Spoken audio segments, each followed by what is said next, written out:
Amen. Est-ce que nous sommes dans la joie ce matin? Est-ce que nous sommes dans la joie ce matin? Ah, moi je suis dans la joie. Voir le mois demain, pour nous c'est une victoire, n'est-ce pas? Chaque jour qui passe, nous déclarons toujours la victoire. Et le Seigneur nous accorde la victoire. Alléluia. Merci Seigneur. Je vous salue tous au nom du Seigneur Jésus-Christ. Amen. Je tiens vraiment à remercier le pasteur Roch pour sa marque de confiance qu'il m'a encore fait de me donner ces micros pour me tenir devant vous pour apporter la parole. Je remercie également vous tous qui êtes là. Parce que je dis toujours que si vous n'êtes pas là, nous ne prêcherons pas. Alléluia. Nous prêchons parce que vous êtes là et vous nous donnez vos oreilles. Et par-dessus tout, je rends gloire à ce Dieu-là qui nous a réveillés ce matin, chacun de nous. Alléluia. Qui nous a encore accordé le souffle de vie. Ce matin, le grand thème, c'est toujours la présence de Dieu. Parce que le Seigneur nous appelle à demeurer dans cette présence-là. Alléluia. Et le sous-thème, je l'ai intitulé « La clé de la paix ». La clé de la paix, 2 points, c'est la simplicité. Alléluia. Ou bien la simplicité, la clé de la paix. Nous avons notre verset de base qui est dans Matthieu 10, 16. J'aimerais que vous puissiez prendre vos bics, vos blocs-notes et vos Bibles. N'oubliez pas le principe de 3B, s'il vous plaît. Matthieu 10, 16 et Philippiens 2, verset 5 à 10. Ensuite, nous lirons Luc 3, 22.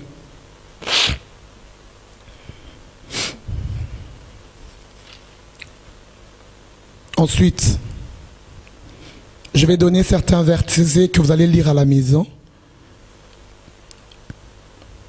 Et nous lirons Ésaïe 11, 1 à 5.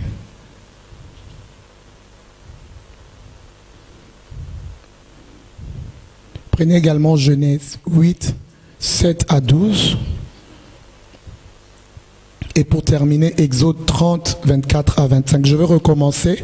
Je disais Matthieu 10, 16, Philippiens 2, 5 à 10, Luc 3, 22, Ésaïe 11, 1 à 5, Genèse 8, 7 à 12, Exode 30, 24 à 25. Et d'autres versets on donnera par la suite. Alléluia. Que le nom du Seigneur soit loué. Ça fait deux dimanches, le pasteur Roch nous a parlé de la simplicité, d'être simple comme les colombes et d'être prudent comme des serpents. N'est-ce pas? Nous lisons notre verset de base. Est-ce que nous pouvons nous lever rapidement pour pouvoir lire ce verset? Dans Matthieu 10, 16.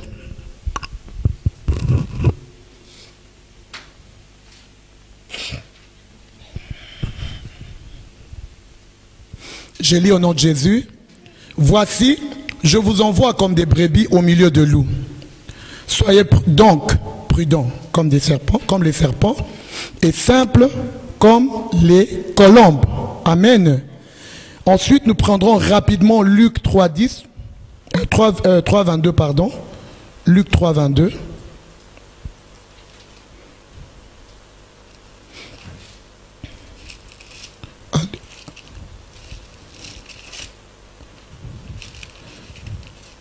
Alléluia. Je lis au nom de Jésus. Je commence par le verset 21. Tout le peuple se faisait baptiser. Jésus fut aussi baptisé pendant qu'il priait. Le ciel s'ouvrit et le Saint-Esprit descendit sur lui sous une forme corporelle, comme une colombe. J'aimerais que quelqu'un dise comme une colombe. Comme une colombe. Amen, amen, amen. Est-ce qu'on peut s'asseoir s'il vous plaît? Amen. Je disais pendant 2 semaines, le pasteur Roch nous a parlé d'être prudent comme des serpents et d'être simple comme des colombes. Et aujourd'hui, je vais m'attarder encore sur être simple comme des colombes. Alléluia. Je sais qu'il en a parlé pendant 2 semaines, mais moi aussi, le Saint-Esprit m'a inspiré autre chose. Je veux aussi continuer à donner la parole, l'enseignement qu'il avait donné, je vais continuer, c'est là, c'est lorsque le Saint-Esprit va nous conduire. La Bible nous dit, voici, je vous envoie comme des brebis au milieu de loups. Alléluia. Là, nous voyons bien que le Seigneur nous donne une mission. Amen. Il nous donne une mission pour aller, pour pouvoir prêcher, pour gagner les âmes. Lorsque tu lis le verset 1, il dit, je vous envoie pour pouvoir chasser les démons, pour guérir ceux qui sont malades. Il donne d'abord une mission. Mais Dieu, dans sa grandeur, comprend que non, non, non, non. Dans cette mission, mes enfants vont faire face aux loups. Alléluia. Il comprend que la mission ne sera pas facile. Il comprend que sur cette terre, marcher, servir le Seigneur, parler de la part de Dieu, surtout quand on prêche la vérité, ce n'est pas facile. Alléluia. Parce que les gens aiment les compromis. Les gens aiment ce qui leur plaise aux oreilles. Lorsque tu prêches la vérité, sache que tu seras au milieu de loups. Amen. C'est comme ça avec cette mission. Jésus trouve que c'est très important de prévenir à ses enfants.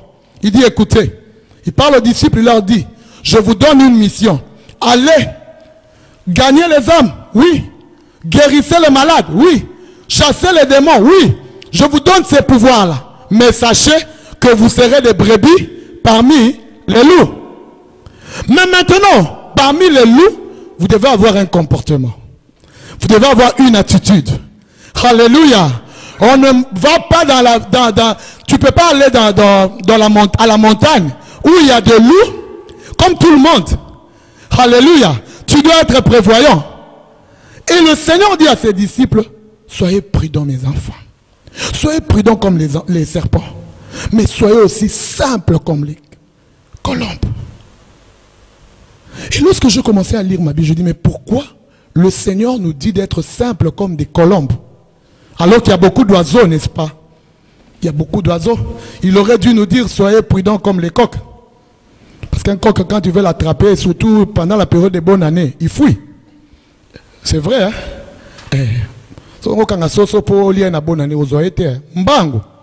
Mais pourquoi il ne dit pas le coq? Pourquoi il ne dit pas le pigeon? Pourquoi il ne dit pas la pédrie ou bien il ne dit pas le paon? Il y a beaucoup d'oiseaux. Mais il choisit la colombe. Alléluia. Il choisit la colombe. Et le pasteur Roch nous a dit ici, la colombe, c'est un oiseau de paix. Amen. Un oiseau de paix. Un oiseau d'amour. Un oiseau, lorsque je lis les caractéristiques de la colombe. Je vois que la colombe, c'est un oiseau qui aime être parmi les siens. Il n'aime pas la solitude. Alléluia. Il aime être parmi les... Et puis il est conciliant. La colombe. Et il est blanc, comme son cœur. Amen. Très blanc comme son cœur. La colombe, c'est un oiseau qui représente, lorsque nous avons lu Luc 3, 22, il représente le Saint-Esprit lui-même. La Bible dit, lorsque Jésus a été baptisé, le ciel s'est ouvert et sous une forme corporelle, la colombe est descendue. Donc ce n'était pas des illusions. On a bien vu une colombe qui est descendue du ciel. Alléluia. Et lorsqu'il s'est posé sur le Seigneur, la Bible dit, une voix se fit entendre du ciel. Donc la colombe aujourd'hui, je vais parler de la colombe comme étant un signe du Saint-Esprit. Donc Jésus, en nous disant, soyez simples comme les colombes, il voulait simplement nous dire, soyez simples comme le Saint-Esprit. Amen. Est-ce que quelqu'un m'a compris? Soyez simples comme le Saint-Esprit. Le Saint-Esprit n'est pas compliqué. Dieu n'est pas compliqué parce que le Saint-Esprit est Dieu. Il n'est pas compliqué. Amen. Il aime la douceur. Il aime la tendresse. Il aime qu'on puisse lui dire des mots d'amour. Parce que lui-même, il sait en donner. Il donne la force, le Saint-Esprit. Alléluia. Jésus nous fortifie. Il nous encourage. Il dit, soyez simples comme des colombes. La colombe, je disais, représente le Saint-Esprit. Bien-aimés, lorsque nous lisons la Bible, parce que nous n'aurons pas le temps de lire tous les versets que j'ai donnés, nous lisons la Bible dans le livre de Genèse au chapitre 7, Genèse 8, 7 à 12. La Bible nous dit, lorsque il y a eu les déluges, après, la pluie s'est arrêtée, n'est-ce pas? Vous connaissez cette histoire? La pluie s'est arrêtée. Et Noé était dans la barque, bien-aimé. Il était dans la barque. Après, la Bible nous dit, d'abord, il a relâché le corbeau. Le corbeau, il allait et il revenait. Ensuite, il a relâché quoi? La colombe. Vous connaissez l'histoire? J'aimerais qu'on puisse lire. Parce que je vois qu'on me regarde comme si on ne connaissait pas. Prenez Genèse 8 avec moi rapidement.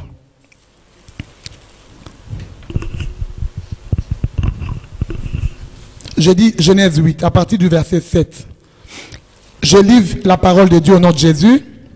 Il lâcha le corbeau qui sortit, partant et revenant, jusqu'à ce que les eaux aient séché sur la terre. Verset 8. Il lâcha aussi la colombe pour voir si les eaux avaient diminué à la surface de la terre.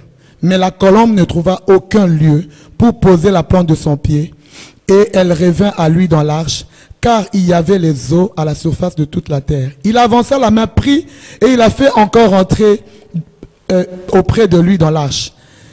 Il attendit encore 7 autres jours, il lâcha de nouveau la colombe hors de l'arche. La colombe revint à lui sur le soir, et voici, une feuille d'olivier arrachée était dans son bec. Noé connut ainsi que les eaux avaient diminué sur la terre. Il attendit encore 7 autres jours, il lâcha la colombe, mais elle ne revint plus. Alléluia à lui. On nous parle ici aussi de la colombe bien-aimée. La Bible dit Noé a d'abord relâché le corbeau, et ensuite il relâche la colombe. Mais c'est seulement dans le verset 8, dans le verset 7, qu'on nous parle du corbeau. Amen. Seulement dans le verset 7. Pourquoi? Parce que le corbeau, c'est un oiseau mystique. Le corbeau, c'est un oiseau qui est trempé de caractère. Un oiseau difficile.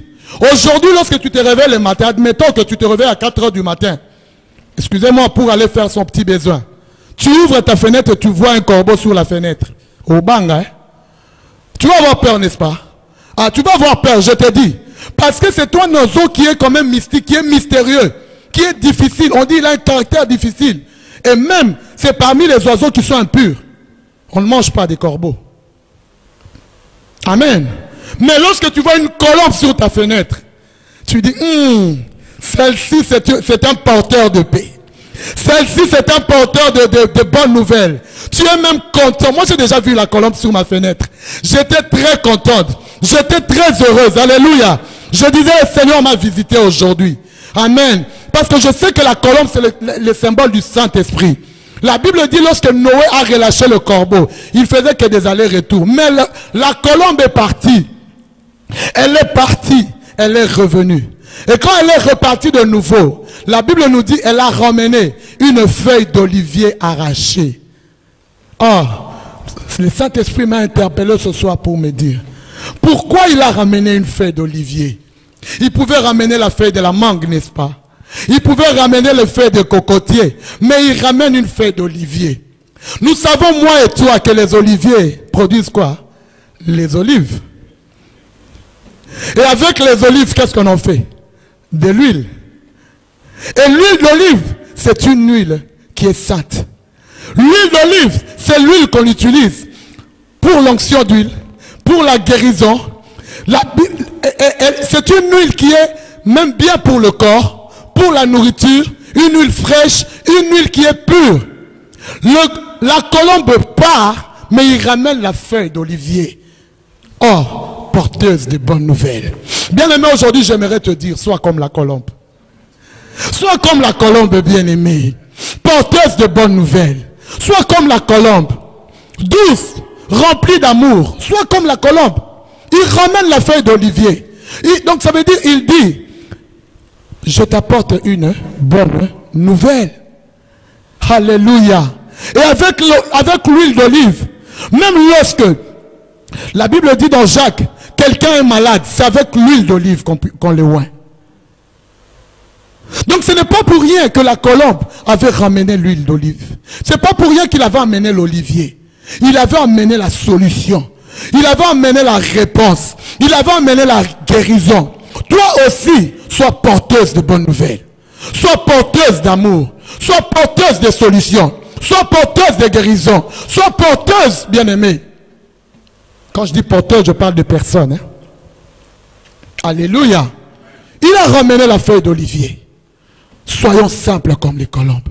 Aujourd'hui, je suis venu interpeller quelqu'un pour dire, nous devons apprendre la simplicité.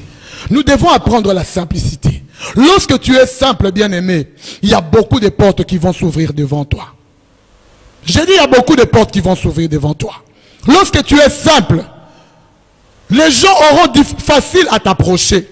Lorsque tu es simple, les gens vont trouver plaisir à te parler. Ils vont trouver plaisir à parler avec toi. Ils savent que si j'ai un problème, je peux appeler tel. Parce que cette personne-là est simple. Mais lorsque tu es compliqué et difficile, c'est aussi difficile. Tu seras problématique. Tu seras problématique. Et même la grâce de Dieu, ça sera difficile. Tu peux avoir le don. Mais il y a certaines choses qui vont être fermées. À cause de ton caractère. À cause de ces caractères difficiles. Alléluia. Que le Saint-Esprit puisse nous aider. Le Seigneur nous appelle à ressembler au Saint-Esprit. À ressembler bien-aimé. À être vraiment comme le Saint-Esprit. Ésaïe 11, verset 1 à 5 nous dit, le Saint-Esprit, c'est l'esprit de force, c'est l'esprit de sagesse, c'est l'esprit d'intelligence, c'est l'esprit de crainte de l'Éternel. Alléluia. Le Saint-Esprit ne juge pas selon l'apparence, parce qu'il connaît les profondeurs de nos cœurs. Alléluia. Il ne juge pas selon l'apparence. C'est Ésaïe 11, 1 à 5 qu'il est dit. Soyons comme le Saint-Esprit. Soyons comme des Saint-Esprit, des hommes remplis d'intelligence, de sagesse. Alléluia.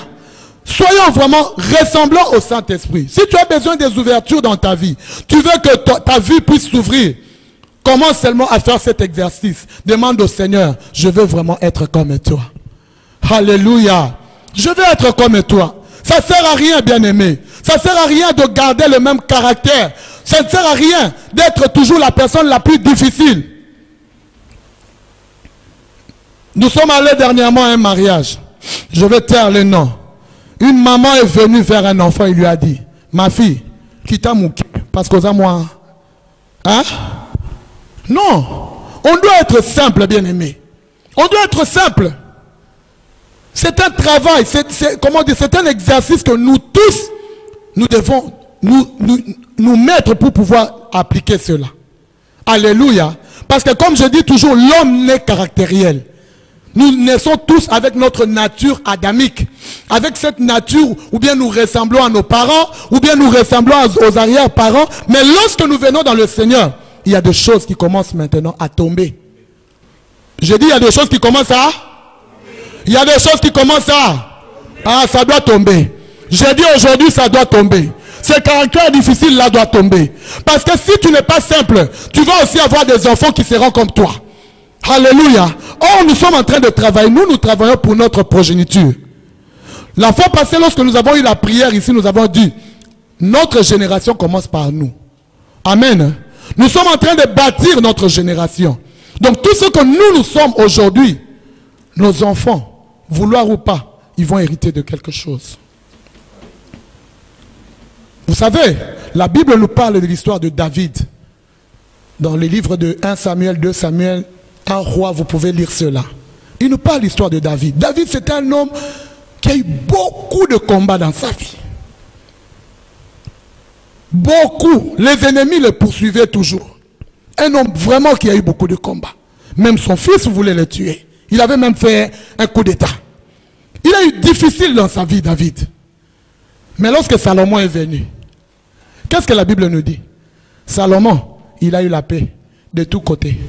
Parce que son père, Dieu s'est souvenu des combats que son père avait eus. Et il a donné la paix à Salomon.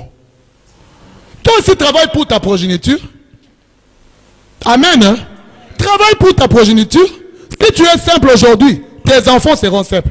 Tes arrière-petits-enfants seront simples. Travaillons pour eux. Nous devons laisser tomber notre nature, notre vieille nature, essayer de travailler et de travailler. Et plus tu les désires, plus ces choses-là font quoi? Ils tombent. Amen.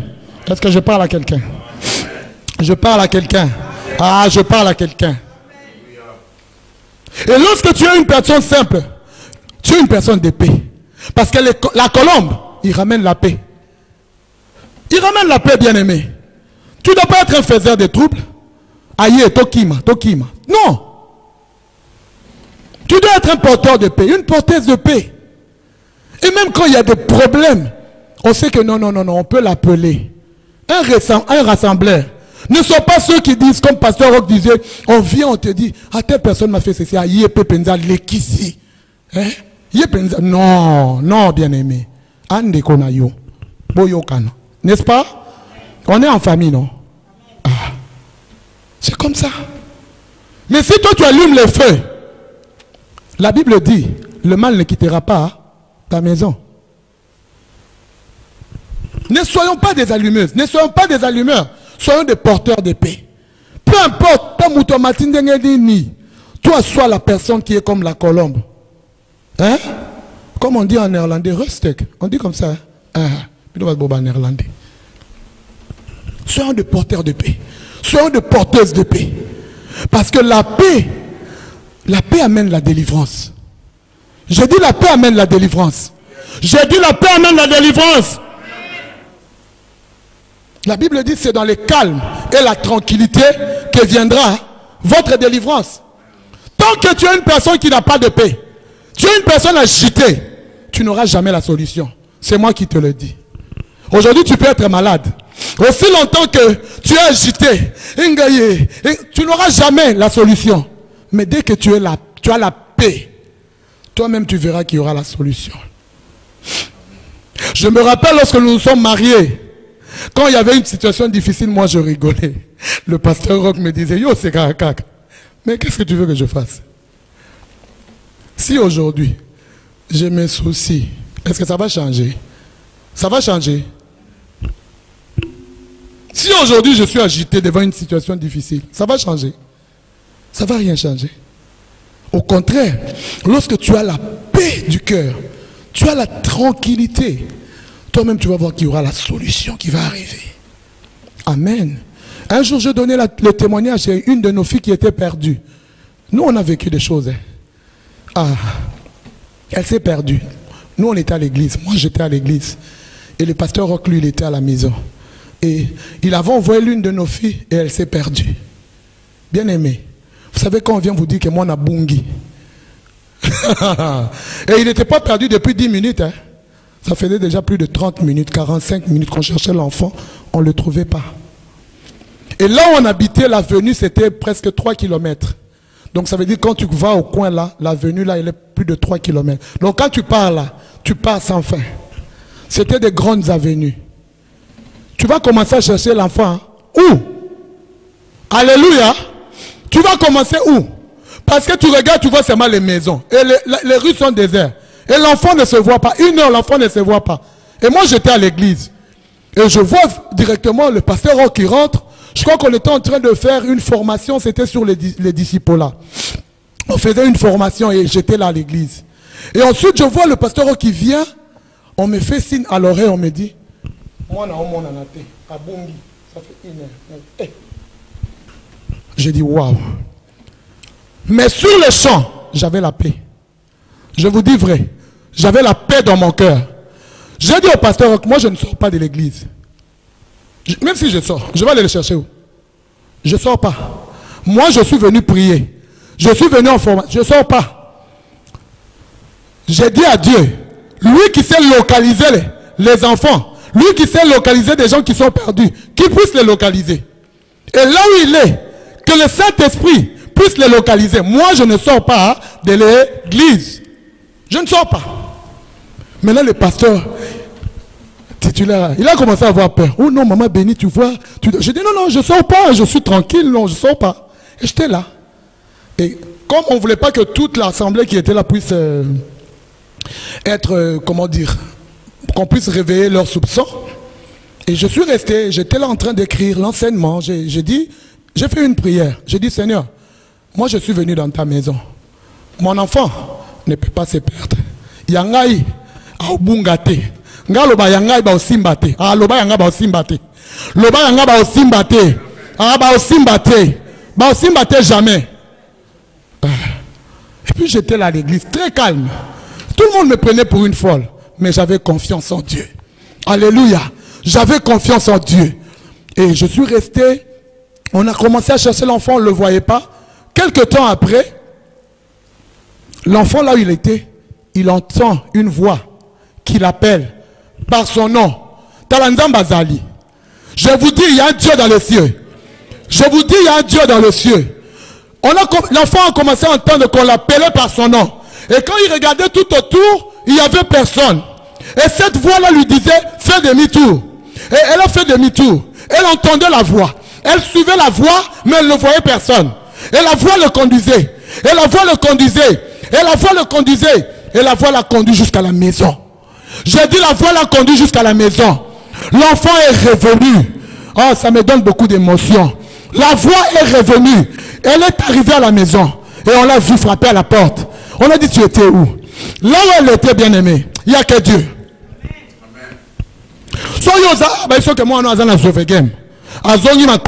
Il faut banga. Alléluia. Mais Azongaki. Il est revenu. Elle est revenue. Le Saint-Esprit l'a localisé. C'est pourquoi je te dis, sois simple, bien aimé. Sois simple comme la colombe. Amen. La simplicité va t'amener la délivrance. La simplicité va t'amener la guérison. La simplicité va t'amener la restauration. La restauration de ton âme, la restauration de ton corps. Alléluia. Ça ne sert à rien aujourd'hui d'être compliqué. Ça ne sert à rien d'être difficile. Je disais, la colombe, c'est un symbole aussi de rassemblement. Lorsqu'il est là, il réunit les gens. Alléluia. Il réunit les gens. Sois un rassemblant de ta famille. Même s'il y a des querelles dans ta famille, toi parle-leur de Jésus. Je dis parle-leur de Jésus. Moi je suis contre, je dis bien je suis contre les personnes qui viennent mettre la division dans les familles. Alléluia. Même si tu es un homme de Dieu, excusez-moi. Même si tu es une femme de Dieu, excuse-moi. Mais nous ne sommes pas là pour diviser les familles. Nous sommes là pour dire que Jésus c'est le prince de paix. Lorsqu'il y a des problèmes, il y a des troubles, confie-toi en Dieu, confie-toi en Jésus, confie ta famille au Seigneur. La Bible dit, crois au Seigneur Jésus, tu seras sauvé, toi et ta famille. Rappelle à Dieu que non, il est temps que ma famille soit sauvée. Même si ça traîne, la Bible dit, même si la prophétie tarde, elle va s'accomplir. C'est le temps de Dieu qui va s'accomplir, c'est pas ton temps. C'est pas ton temps, bien-aimé. Des fois, nous voulons que les choses se fassent comme nous on veut. Mais Dieu nous connaît. Dieu nous connaît. Il y a des gens qui passent à l'école de Dieu. Il y a des gens par qui Dieu fait passer à l'école de Dieu. Aussi longtemps qu'ils voient que tu n'es pas la paix, la solution ne viendra pas. Sois une porteuse de paix. Sois une porteuse de paix. Oui, tu vas peut-être me dire, oui, je veux bien, mais je n'y arrive pas. Des fois, je fais des efforts, je n'y arrive pas. Paul avait dit aussi dans la Bible, je fais le mal que je veux faire. Et le bien que je veux faire, je n'y arrive pas. Alléluia. C'est un cri du cœur de tout un chacun de nous. Il y a des choses qui nous retiennent, mais nous crions toujours au secours à Dieu. Nous voulons changer, nous voulons être comme le Seigneur. La Bible nous dit dans Philippiens 2, au chapitre 5 à 15, 5 à 10, ayez en vous les sentiments qui étaient en Jésus-Christ. Alléluia. Et ça se travaille, bien aimé. C'est pas un travail d'une journée, c'est pas un travail d'un mois, c'est pas un travail de 2 mois, c'est un travail des années et des années. Tous les jours qui arrivent, tu dois désirer être comme Jésus. Tu dois aspirer à être comme Jésus, à ressembler comme Jésus. Et s'il y a un caractère, il y a un comportement qui revient, demande au Saint-Esprit de t'aider. Demande au Saint-Esprit de t'aider. Parce que toi-même, dans ta faiblesse, tu ne sauras pas.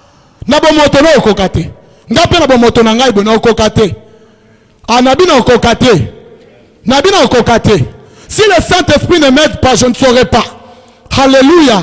Il n'y a que le Saint-Esprit qui peut m'aider à être la personne que Dieu attend de moi. Mais je dois le désirer. Je dois le désirer. Moi, je pense et je crois. La prière qu'un enfant de Dieu peut faire, c'est Seigneur, change-moi. Je vous dis, Seigneur, change-moi. Ne cherche pas le changement de ton conjoint. Ne cherche pas le changement de ton mari, de ta femme, de tes enfants. Toi, demande le changement. Alléluia. Je vous dis vrai. Et si chacun de nous ici présent demande le changement, nous aurons un monde meilleur. Je dis, si chacun de nous ici demande le changement de sa vie, toi tu pries, tu dis je vais être comme Jésus. Moi je vais être comme Jésus. Papa Nancy veut être comme Jésus. Maman Bibi je vais être comme Jésus. Priscille veut être comme Jésus. Tout le monde veut être comme Jésus. Il y aura un monde meilleur, je vous dis. Nous serons dans moins de problèmes. Les grands problèmes, c'est quoi? Nous voulons que les autres changent, qu'ils deviennent comme nous, et nous ne voulons pas faire des efforts pour changer. Est-ce que je parle à quelqu'un? Je sais que quand on dit des choses comme ça, il y a moins d'amen. Hein? Je dis, moi je veux dire la vérité. Alléluia. Nous demandons plus les changements des autres. Nous demandons plus aux autres qu'à nous-mêmes. Oh, je vais vous dire une chose. Devant le Seigneur, tu n'amèneras ni ton mari, tu n'amèneras ni ton enfant, tu n'amèneras ni ta femme. Tu seras seul face à face de Dieu. Tu ne vas pas te justifier. Oui, mon mari avait dit, ma femme avait dit. Non! Je parle à quelqu'un. Travaillons pour nous-mêmes. Travaillons à notre salut, bien-aimés. Soyons comme le Saint-Esprit, des hommes remplis d'amour, remplis de paix, et nous devons le désirer. Je disais, nous devons le désirer. Ah, cet après-midi, j'ai juste envie de parler. Nous devons le désirer, bien-aimés. L'église de la gloire, désirons chacun de nous les changements. Parce que j'entends beaucoup de choses. En tant que pasteur, je sais ce que je dis. Mais j'aime beaucoup mon mari. Quand tu viens avec un problème, il te demande seulement, quelle est ta part de responsabilité? Toi aussi, quelle est ta part de responsabilité? C'est bien d'accuser les autres. Mais quelle est ta part de responsabilité? Au matin qui il te demande seulement, quelle est ta part de responsabilité? Parce que chacun de nous a une part de responsabilité. Dans le changement de caractère, chacun de nous a une part de responsabilité. Alléluia. Amen. Amen, amen. Est-ce que je parle à quelqu'un? Travaillons pour cela. Lorsque tu seras comme une colombe, tu auras la paix de tous côtés. Même les situations difficiles peuvent arriver. Tu ne vas pas les gérer de la même manière qu'il y a 1 an, qu'il y a 2 ans.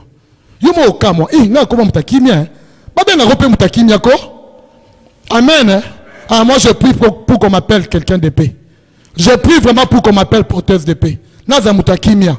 Ah, nalingi kimia. Nabi nalingi kimia. Chez nous en Chilou, on dit jitalala. Jitalala. Je dis jitalala. Ah, je parle à quelqu'un. Quelqu'un peut dire jitalala. Jitalala.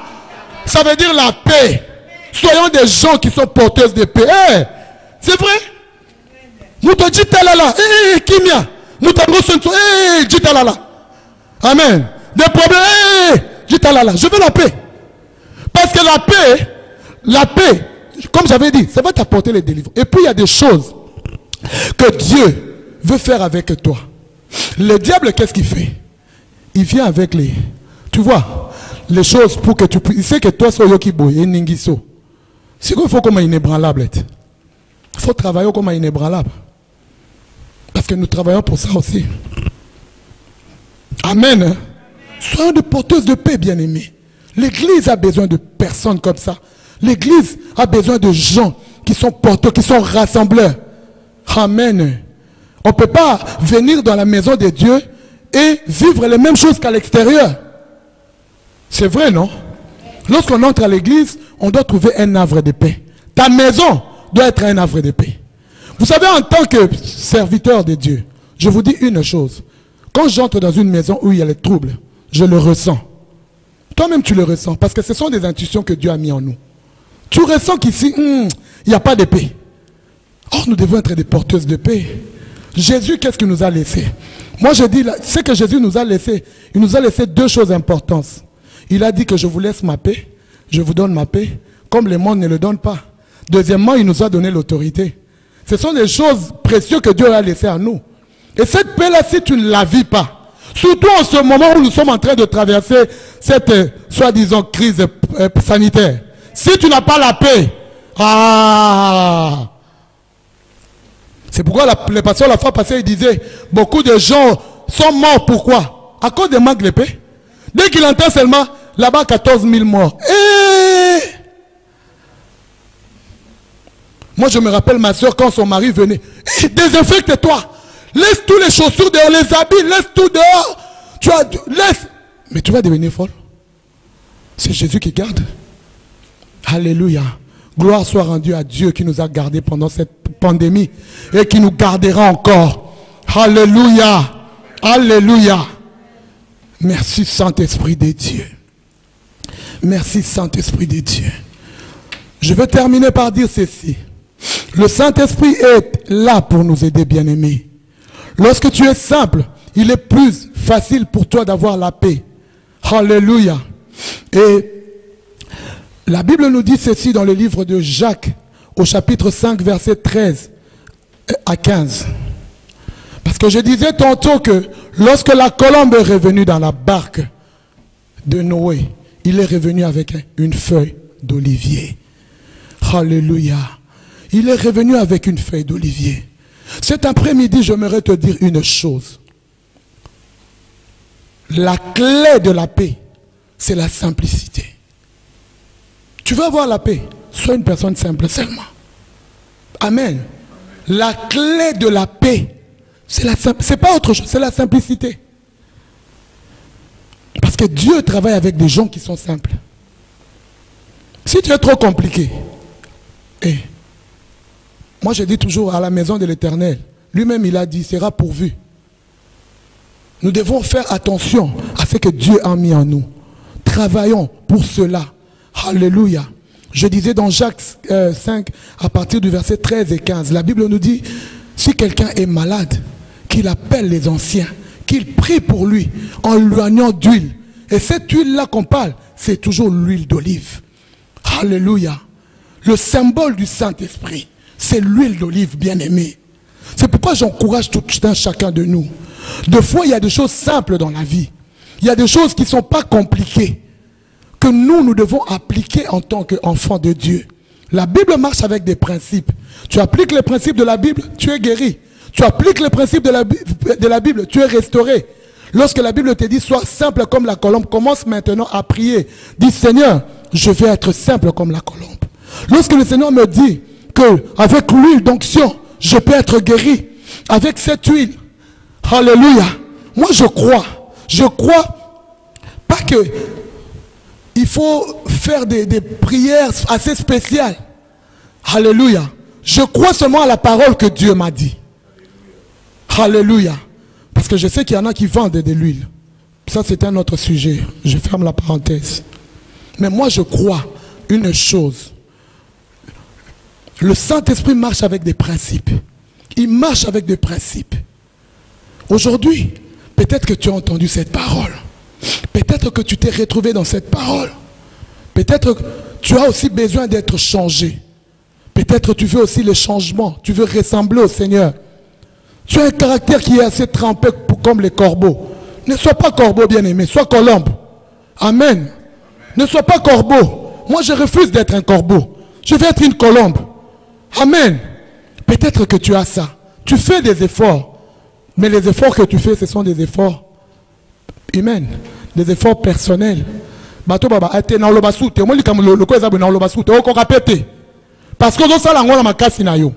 vous comprendre, hein? Mais lorsque le Saint-Esprit t'aide, le caractère commence maintenant à changer. Ta situation commence maintenant à changer. Toi-même, tu vas voir qu'il y a des choses que tu faisais que tu ne fais plus. Et c'est un processus. La délivrance, c'est un processus. Ressembler à Christ, c'est un processus. Il n'y a personne aujourd'hui qui peut dire qu'il est parfait. Ça n'existe pas. Nous travaillons pour la perfection. Alléluia. Nous travaillons pour la perfection. Et même le don que nous avons, c'est pour le perfectionnement de ça. Voilà pourquoi nous devons faire un effort. Nous devons parler au Saint-Esprit. Nous devons demander au Saint-Esprit de nous aider à changer réellement. Alléluia. J'aimerais qu'on se lève là où on est, bien-aimé. J'aimerais qu'on se lève là où on est. On va prier.